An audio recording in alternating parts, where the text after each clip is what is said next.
Alright, the next one is the Coinage Act of 1864. Now this is an interesting one that people always ask about, but nobody actually knows the exact timing of it.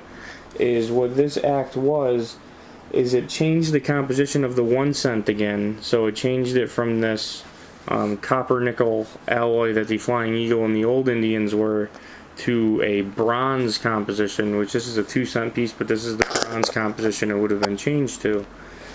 So that was the first part of the act. It also authorized the minting of the 2 cent coin, which I just showed you. And this is the part that people always wonder, when did it happen, why did it happen, those kind of things, but nobody really knows off the top of their head. Is the director of the United States Mint was directed to develop the designs of these coins for final approval for the Treasury of the Secretary. The 2 cent piece, that being, and the redone Indian head cent.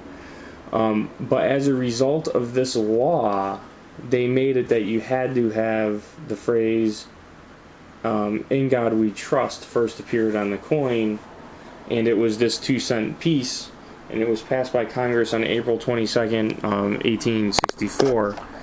So it'll be a little hard to see.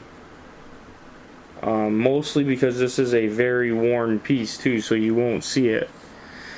But if you look up at the top of the coin here, there's a ribbon that goes across, and it would have "In God We Trust," and that would have been the first coin that would have said that. And it was mandated that they had to put that on there.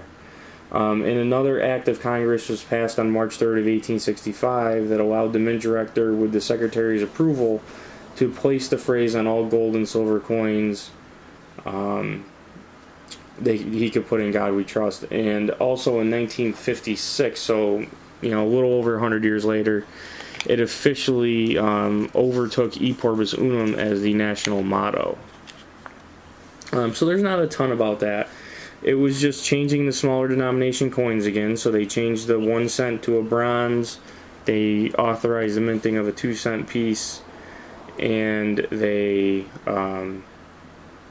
put "In God We Trust" on the coins. So these are going to be some very short videos. I'll probably put 2 or 3 of these up together. But there is the Coinage Act of 1864.